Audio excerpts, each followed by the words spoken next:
it's a nice version of an incel, you know. Yeah, yeah, exactly. That's sort of, I didn't want to throw that out there, especially now knowing how beloved it is for folks over there. But yeah, there is some incelly like attributes to your man here in this one.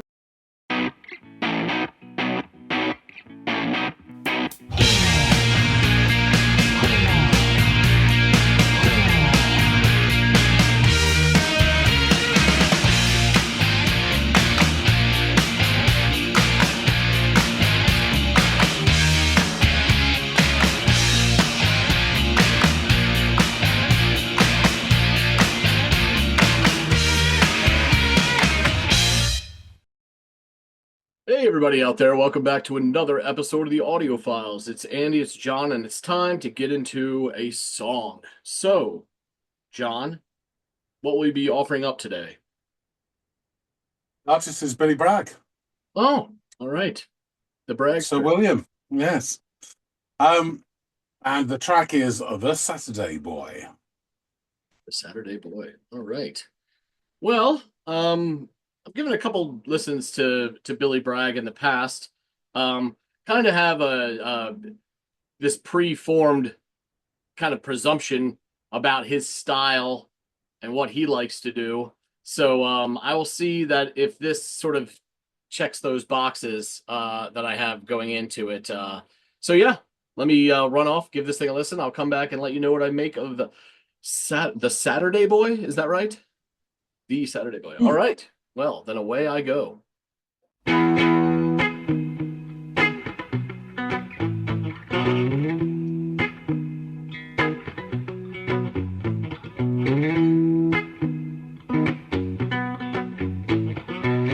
Nice little clipped guitar progression that's got my head bobbing along.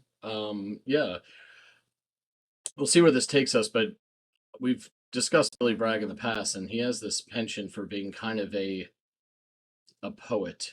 So I'm going to be, before he's even started, I'm already kind of keen to hear what he has to say, knowing his kind of storyteller ways.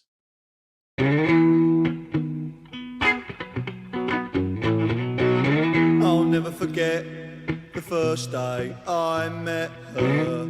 That September morning was clear and fresh. The way she spoke and laughed at my jokes, and the way she rubbed herself against the edge of my desk. She became a magic mystery to me, and we'd sit together in double history twice a week.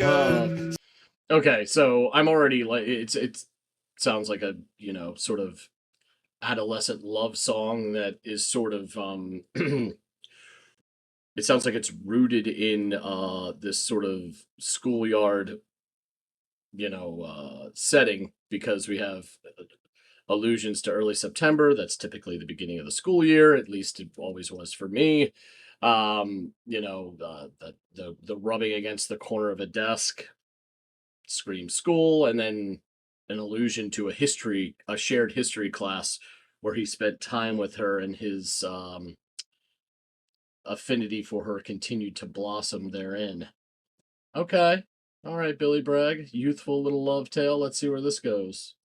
Some days we'd walk the same way home, and it's surprising how quick a little rain can clear the streets. We dreamed of her and compared our dreams, but that was all that I ever tasted. For she lied to me with her body, you see.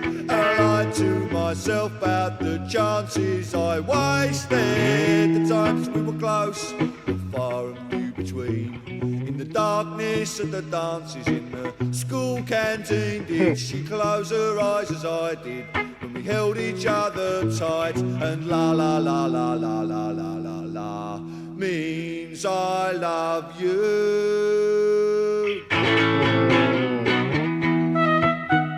Oh.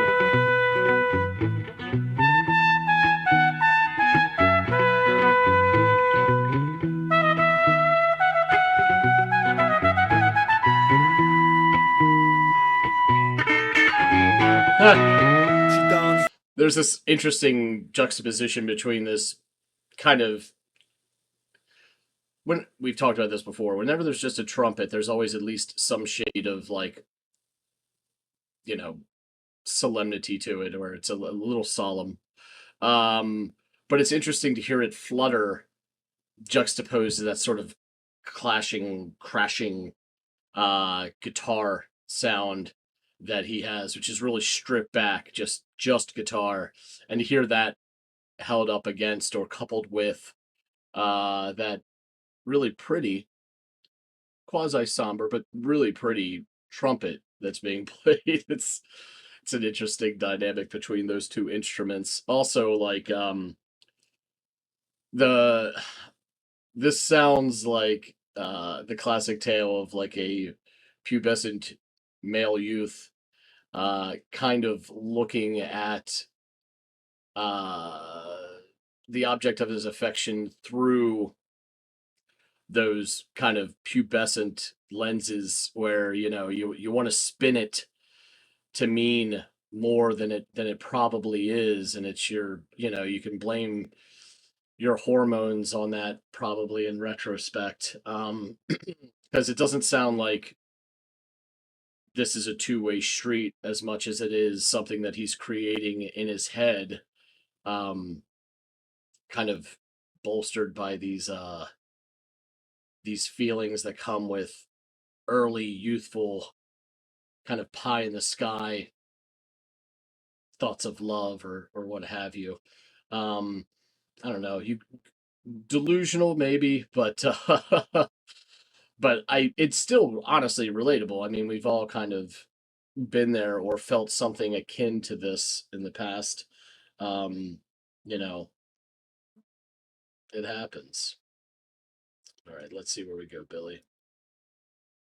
With me and I still hold that memory soft and sweet, and I stare up the window as I walk down her street. But I never made the first team, I just made the first team laugh, and she never came to the phone, she was always in the bar. In the end it took me a dictionary to find out the meaning of unrequited while she was giving herself for free at a party to which I was never invited. I never understood my failings then, and I hide my humble hopes now. Thinking back, she made us want a girl not old enough to shave her legs.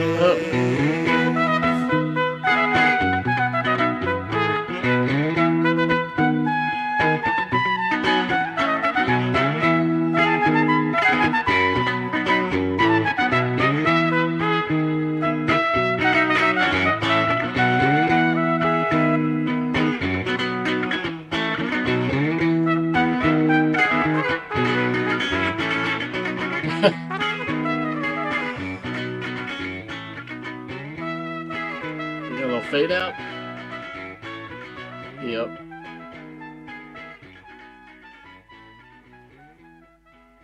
That trumpet is pretty. Ugh. I'm not gonna lie. The part about a girl not old enough to shave her legs kind of gave me the but I understand that this is written by a guy who was pretty young at the time himself, but it also kind of speaks to this like his naivety of it all.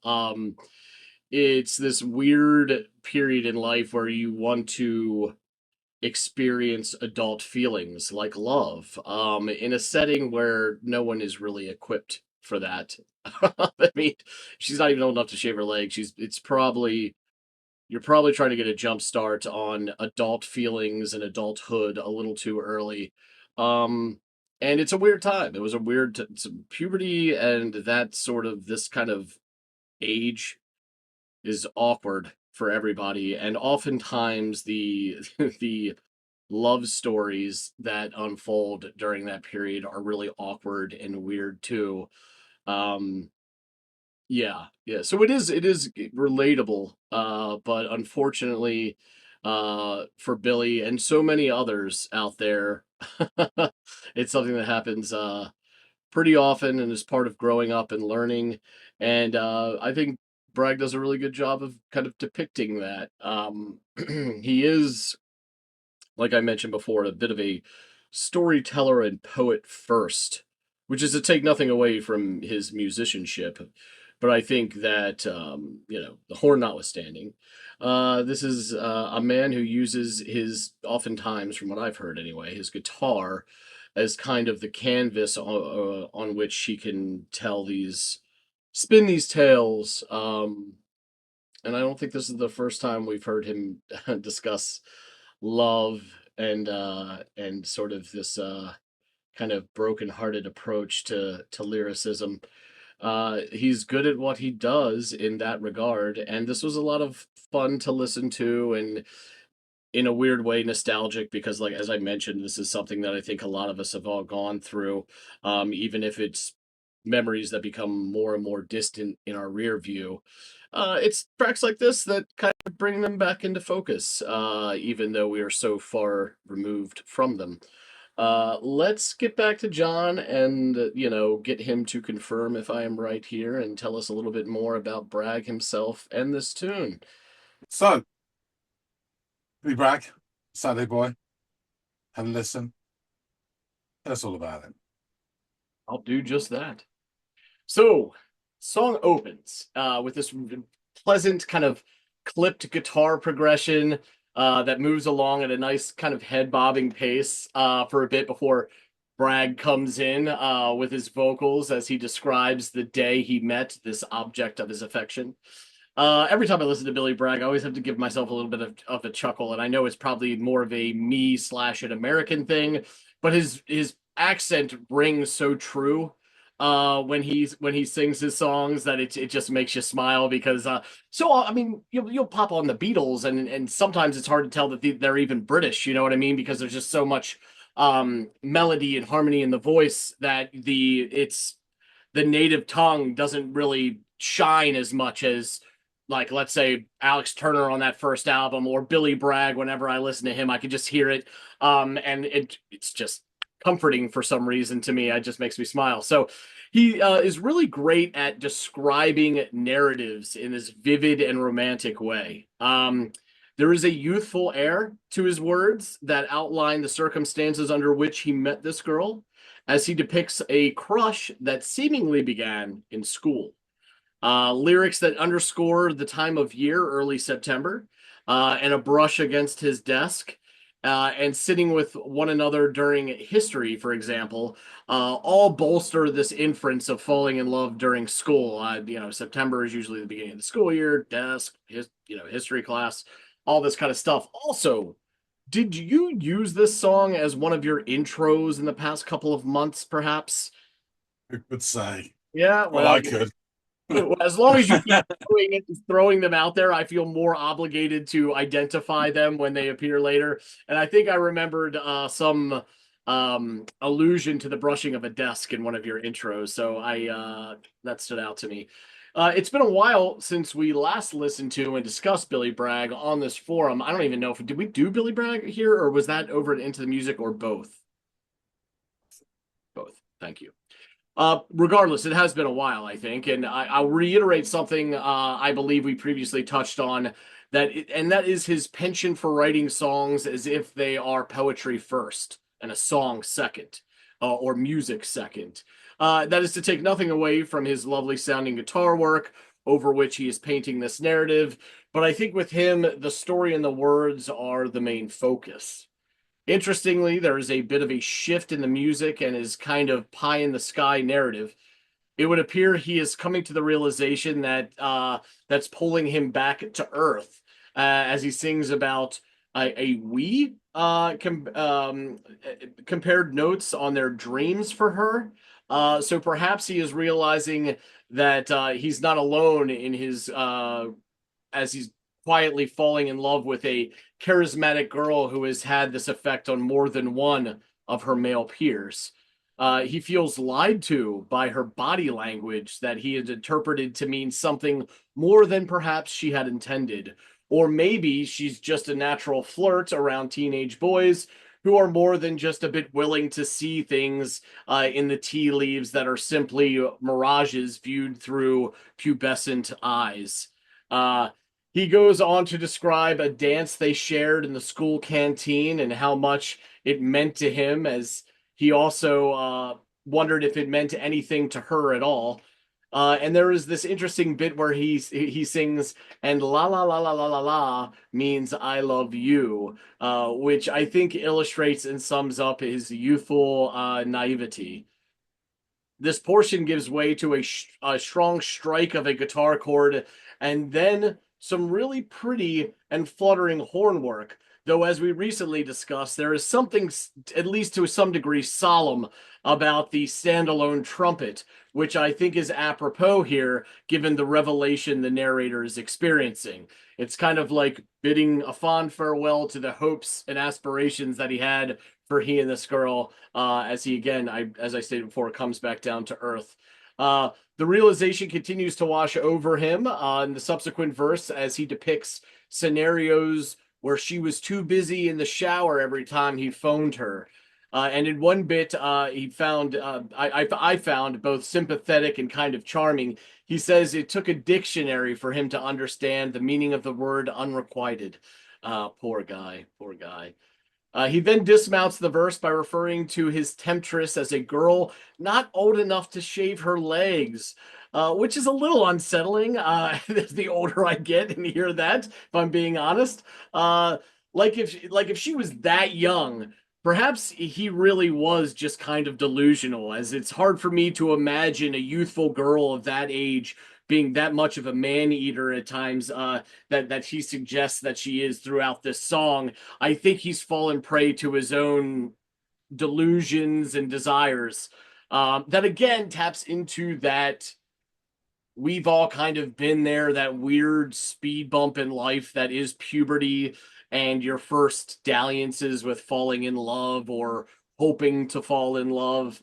But this kind of gross feeling washed away in relation to the whole shaving her legs comment for the time by more of these rough clashing guitar chords and this pretty dancing trumpet that carries us to a fade out ending of the track. So yeah, this really does further codify in me this presumption that Bragg is a storyteller poet who uses not paper but music as his canvas, over which he spins his tales. And I'm a little conflicted with this, given that that line he delivered. It just gave me a little bit of the icks there toward the end. But if I'm being honest, and everything is really quite relatable, as so many of us have experienced something akin to what he is describing. All in all, though, not a bad track with some interesting play between his guitar and that trumpet and a vivid depiction of adolescent love, mostly driven by hormones. So, can you confirm that that is the gist of this number by Mr. Bragg? Yeah, I think yes. Okay, so this song is pretty much a cult song and has a huge following. So it strikes a certain time in people's lives. So yeah, and it's always been a favorite of mine as well. And the lines in this are so quotable. And really, the first three albums in particular, Mr. Bragg, all his work, but in particular, really quotable. And this album is a great one. So, as discussed, we previously covered A Lover Sings from the same album on Into the Music. And then we had a viewer request for Levi Stubbs' Tears, which is in the following album, talking about poetry on this channel. I will put together a playlist of those two tracks and this one, and put a link below, and you can go and check out all the other stuff of it. So as I said, this is the Bard of Barking's second album, Brewing Up with Billy Bragg. Released in 1984, remember it well. It reached number 16 in the album charts, which is quite something for an album like that at the time. The subtitle of it is Puckish Satire on Contemporary Moors, which is a quote from Woody Allen's film Low and Deaf in which Woody Allen's character reviews an army play presented to the Russian soldiers to prevent them from becoming infected with venereal diseases while at war. And he says, oh, it's plucky satire on contemporary wars. So personnel, Billy Bragg, vocals, guitar, and then for this track, Dave Woodhead, trumpet. And for the album, Kenny Craddock, organ on I Love Her Sings that we covered before. So yeah, this is a real seminal piece of work, this album, and was Legion, all right, so all my friends at the time. All Music rated it 4.5 out of 5. And they said Bragg's first full album, the previous album, Life's a Right with Spy vs. Spy, is kind of like a mini album.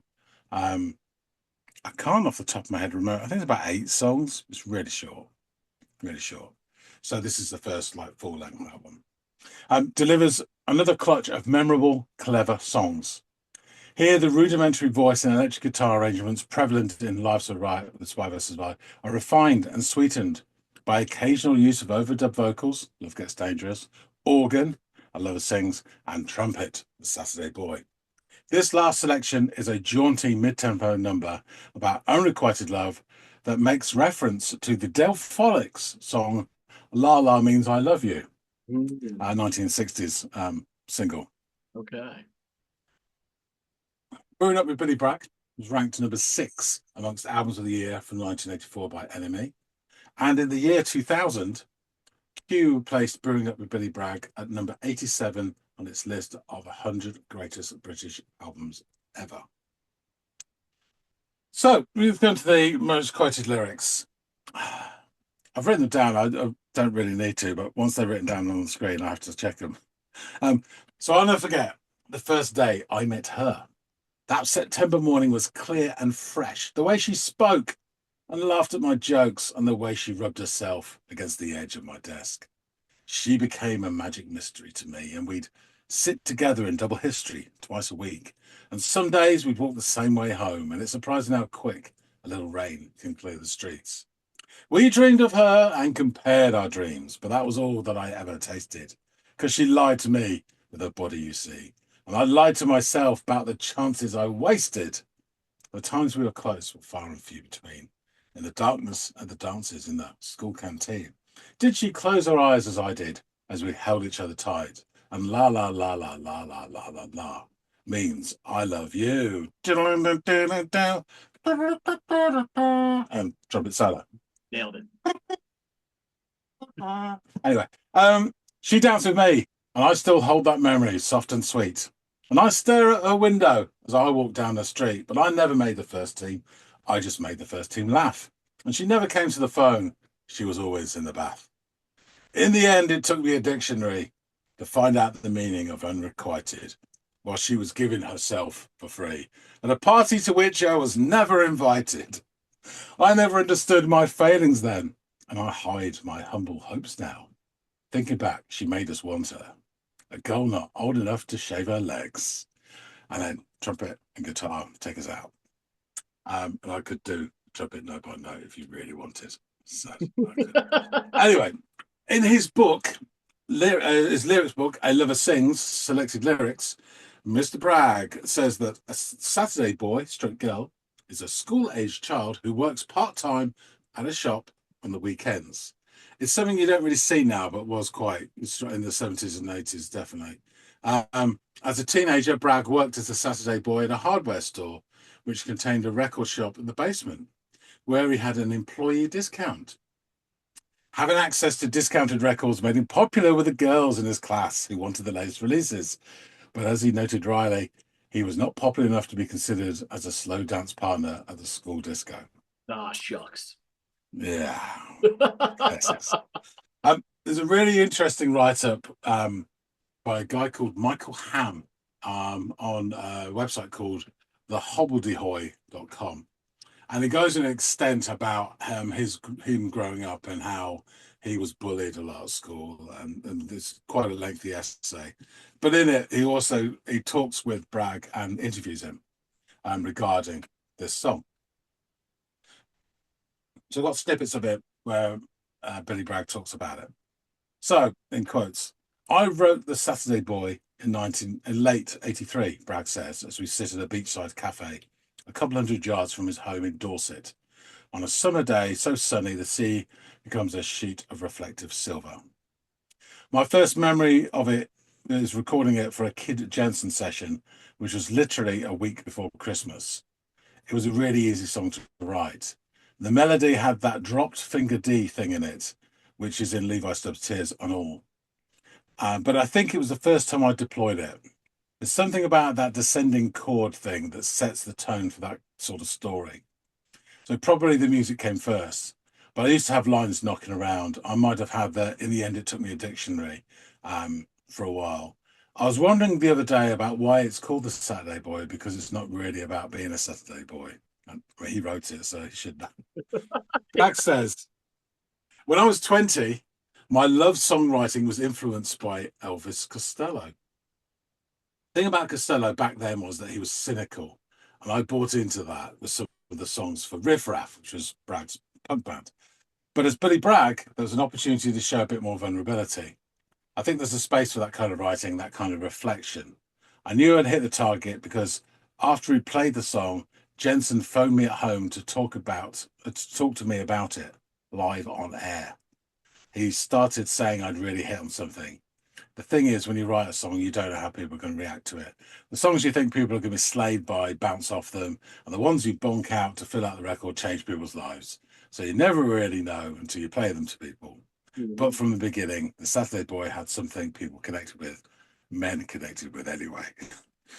The Saturday Boy set a new bar in Bragg's writing. It set a mark in terms of writing songs that were vulnerable, when you talk about relationships in a way that wasn't macho, wasn't bitter, wasn't cynical. I'm such a huge fan of Elvis Costello, those twisted songs, I love them. And so I wanted to be that person, but I ain't. I ain't that person. I just can't do it, either as a songwriter or as a person. So in the end, rather than project someone I wasn't, I decided to match up with someone I was. And the writer says, when I hear the Saturday Boy now, I'm still transported to the Warrener streets near my school, to waiting on tube stations for trains to venues, to going to Greater London Council free festivals and cheap shows. I feel 15 again, and seemingly it still says something to truthful to 15-year-olds. The other week in my car, my son put on a Spotify playlist. A Saturday Boy came up. Not going to lie, he says, this is a banger. He paused. I had to Google unrequited, though. Which I think is a lovely little thing. That line about, in the end, it took me a dictionary. That's what hooked me in when I first heard this song. I just thought it was such a brilliant line. Yeah, it is. And to a party at which I was never invited just really rang true as well. So we got those feelings. So yeah, it's this lovely projection. Because they sit together in double history choice, so they're exactly the same age. And to be truthful, if he's like 12, 13, whatever, the girls are more developed than boys of that age. But he's really, not only is he punching above his weight, but he's imagining stuff that he's just simply he's a couple of years away from at the very least. Yeah. Yeah. If someone lets him.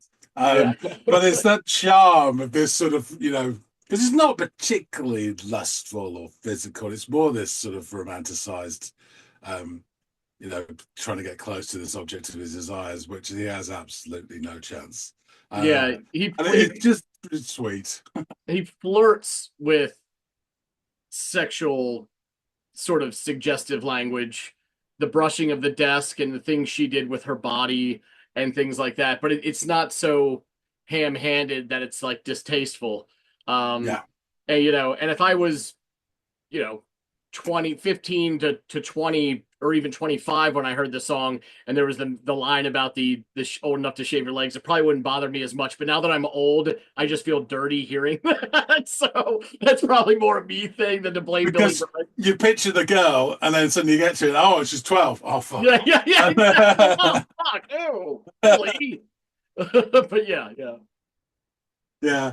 So it's a wonderful piece of writing, and it's a really, really strong song, and it just it's hit home with like it's a nice version of an incel, Yeah, exactly. That's sort of, I didn't want to throw that out there, especially now knowing how beloved it is for folks over there. But yeah, there is some incelly like attributes to your man here in this one, but but he's to be not fair, going off and killing people afterwards, or going yeah, and, you know, and to holding be up fair, Versace, you know, with a gun. yeah, exactly.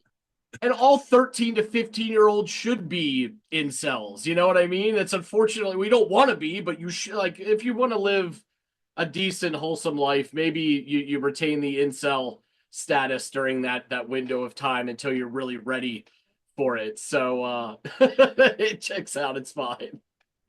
Yeah. So yeah, I thought this was be a fun lesson for you. Yeah, no, It's just, again, it couldn't be more British if it tried as well. I mean, it really couldn't. It's that too. hilarious. Brilliant. All right, so I shall wrap things up. Thanks for listening to this, Andy. Thank you. Folks out there, tell us what you think. If you like this, hit that like button. If you weren't invited to parties as well, please drop some comments. Let us know what you think. I'd love to hear from you. I do strongly believe this is a classic, and especially of people of a certain age, probably really rings true strongly. But yeah, I wonder about younger people listening to this, if they would still get the same things. I guess the dynamics of relationships and of younger people and the edge of puberty, has probably changed a hell of a lot now. Probably due to the access of porn, but amongst other things. Yeah. So yeah, really interesting. But yeah, please drop your comments and let us know what you think. If you haven't subscribed already, please do, and help support this channel. We really appreciate everyone who does. That being said, thanks again so much for watching, and we'll see all of you on the next episode of the Audiophiles. See you later, guys.